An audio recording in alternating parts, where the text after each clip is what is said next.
অনেক তো ঘোরা হলো, এবার তো বাড়িতে ফিরতে হবে। আর কলকাতাতে কিন্তু আজকেই আমাদের লাস্ট দিন, মানে রাত 8:30 নাগাদ আমাদের কিন্তু ট্রেন রয়েছে। তাই আমি আমার বরকে বলছিলাম আজকে যেহেতু আমাদের কলকাতাতে লাস্ট দিন, চলো তাহলে আজকের দিনটাও আমরা ঘুরে নিই।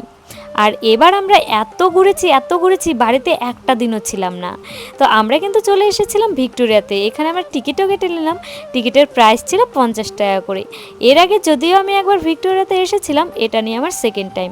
তবে আমি ভিক্টোরিয়াতে যতবারই আসি না কেন আমার আর মন ভরে না, এত ভালো লাগে জায়গাটা। আর আজকে আমি যেই টপটা পরে এসেছি তোমরা কিন্তু শুনলে হাসবে, এটা কিন্তু আমাদের পুটির টপ, মানে আমার ভাগ্নির টপ। ও যখন টপটা পরেছিল ওর এত লুজ হচ্ছিল, তাই আমি পুটিকে বলছিলাম পুটির টপটা আমারই হয়ে যাবে।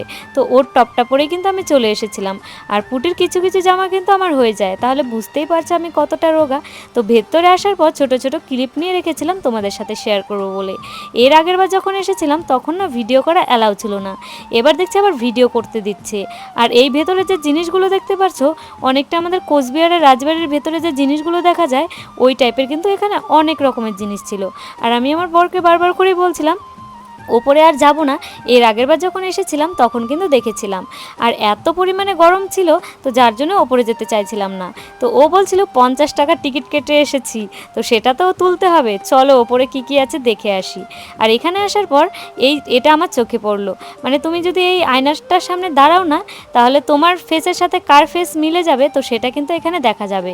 আমার বরের ফেসের সাথে ভগৎ সিংয়ের মুখ মিলে গেছিলো, আর আমার সাথে কিন্তু এখানে প্রীতিলতার মুখ মিলে গেছে। কি দারুণ না জিনিসটা। আর স্ক্রিনে দেখতেই পারছো কত লোক দেখছিল। তো ওপরতলায় কিন্তু আবার এসির ব্যবস্থা ছিল, তাই অনেকটা সময় ওপরে আমরা কাটিয়েছি। তারপরে আমরা নিচে চলে গেলাম কয়েকটা ফটো আর ভিডিও নিতে। এদিকে দুজনে মিলে বসে বসে একটু গল্প করছিলাম। বিয়ের আগে তো সেইভাবে আমরা প্রেম করতে পারিনি, আসলে বাবা এইসব একদমই পছন্দ করে না, তো সেইভাবে ওর সাথে আমি দেখাই করতে পারতাম না। তো বিয়ের পরেই আমরা প্রেম করছি। তো যাই হোক, এখানে ফটো আর ভিডিও নেওয়ার পর আর আমার পুরো আউটফিটটা তোমাদের কেমন লাগছে, পুরো লুকটা কেমন লাগছে সেটা কিন্তু তোমরা অবশ্যই কমেন্ট করে জানিও। গেটের বাইরে দেখছি এই লোকটা সুন্দর একটা শিবের ফটো আঁকছে, তো যেটা দেখে আমার খুব ভালো লেগেছে। তাই আমি আমার বরকে বলছিলাম তুমি আমাকে 20 টাকা দাও, এই লোকটাকে আমি দিয়ে দিই। তারপর ওনাকে 20 টাকা দিয়ে আমরা কিন্তু এখান থেকে বেরিয়ে পড়লাম। আর আমরা কিন্তু এই প্রথমবার কলকাতা শহরে স্কুটি নিয়ে পুরো কলকাতা ঘুরেছি। আসলে ছোট মানুষের বর কিছুদিন আগে একটা স্কুটি নিয়েছে, স্কুটিটা নিয়ে কিন্তু বেশ ভালো হয়েছে আমাদেরও। আমরা কিন্তু সুন্দর স্কুটিতে করে অনেক জায়গায় ঘুরেছি।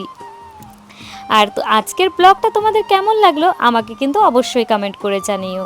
আর আমার পেজে তোমরা যদি নতুন হয়ে থাকো প্লিজ পেজটিকে ফলো করে দিও নতুন নতুন ভিডিও দেখতে।